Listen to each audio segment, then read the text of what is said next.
Okay guys, mag-adjust tayo ngayon ng barbula sa Hyundai H100. Ang engine niya ay D4BB. 2.6 to siya na diesel engine. So mag-adjust tayo guys. Ang ano dito, ito yung intake. Yung sa pangalawa. Exhaust intake. So turuan nyo sa mga baguhan lang. Kung mag-adjust kayo, kung hindi makita ang timing cover, lagi kayong tumitingin sa exhaust at saka intake. So ngayon hanapin natin yung tap dito. Mag-tap tayo ng uno. So ang tingnan natin yung exhaust intake ng 4. Pagbaba ng exhaust, pag-angat ng exhaust, pag touch ng intake, tap ng piston number 1.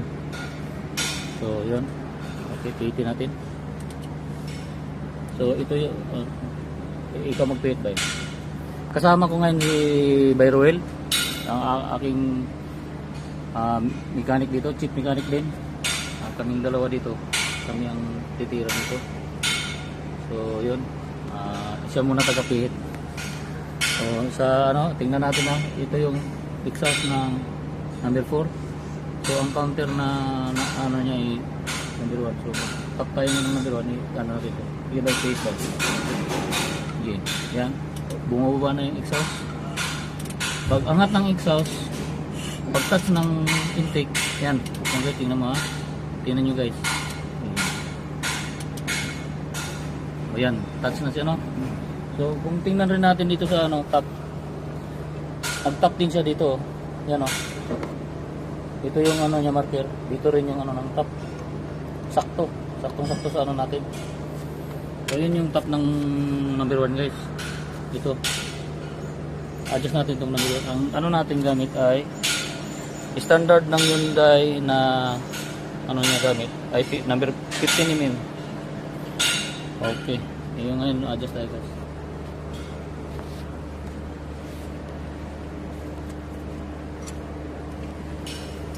Straight to siya, straight.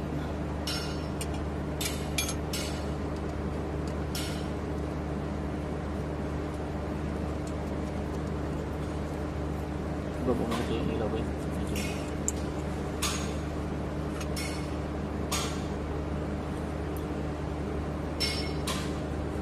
Yan guys, tamang agod lang siya. Yan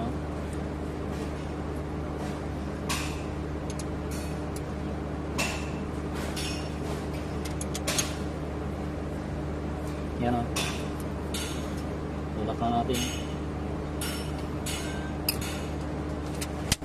Lagyan natin ng konting oil para medyo magdulas-dulas. Pag mag-adjust kayo guys, maganda kung mayroong oil para smooth naman.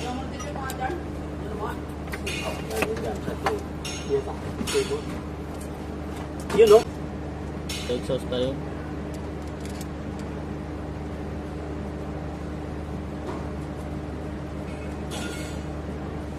Saktong agad lang.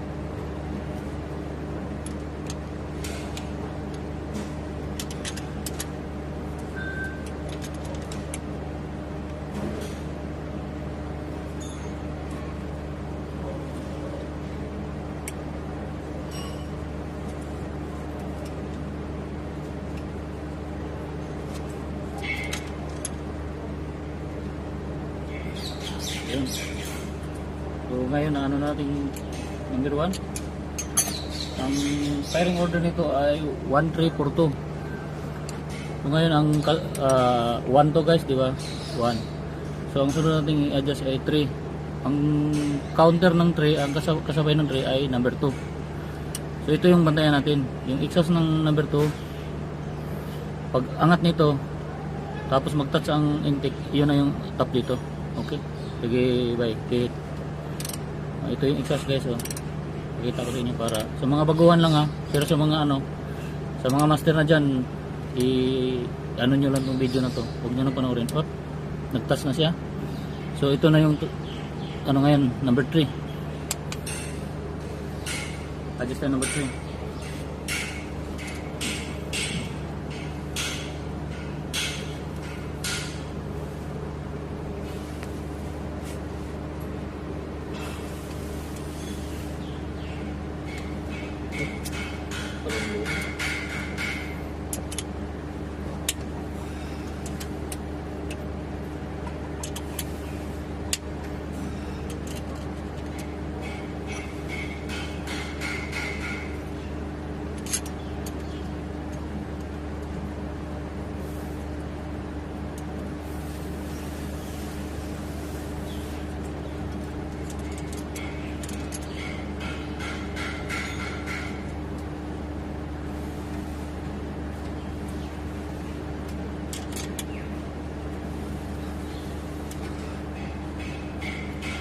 Yan guys, tamang agod lang guys.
Okay, number 3.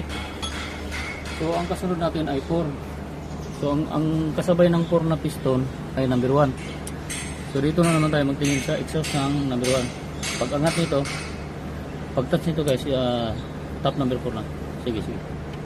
Ayan o, bumaba na siya. Paangat na siya. Pag touch nito ng kunting-kunti, okay.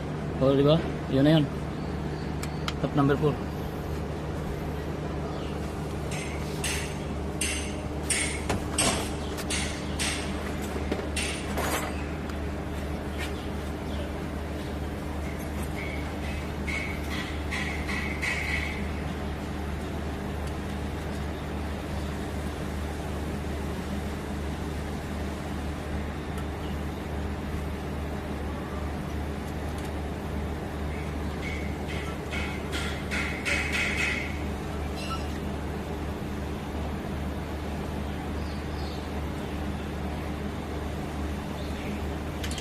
Tamang hagod lang talaga guys. Ano?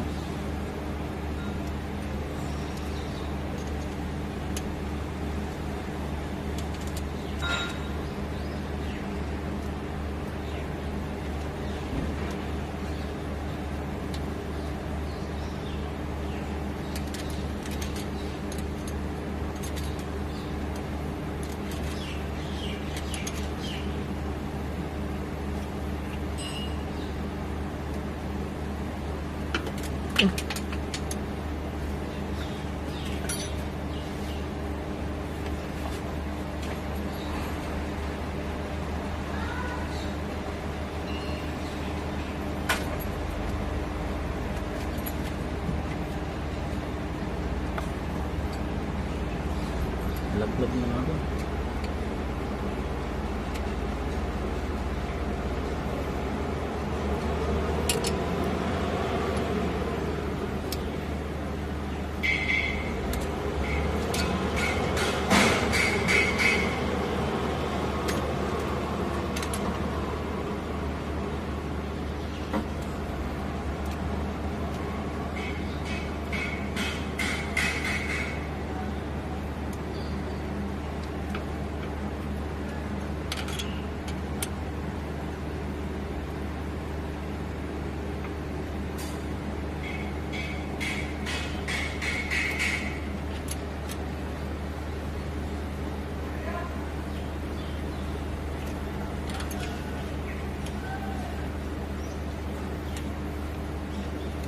Okay. So, kasunod natin ay last na no? Last guys, 2. So 1, 3, 4, 2. So ito yung number 2. Tingin tayo dito kasabay niya na number 3. Same. Yung exhaust niya, pag angat nito, yun na, sige ba, iikot. Itunin nyo guys. Yun o. Yun. Pag touch nito, okay. Ito na yung top number 2.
Tamang hagod.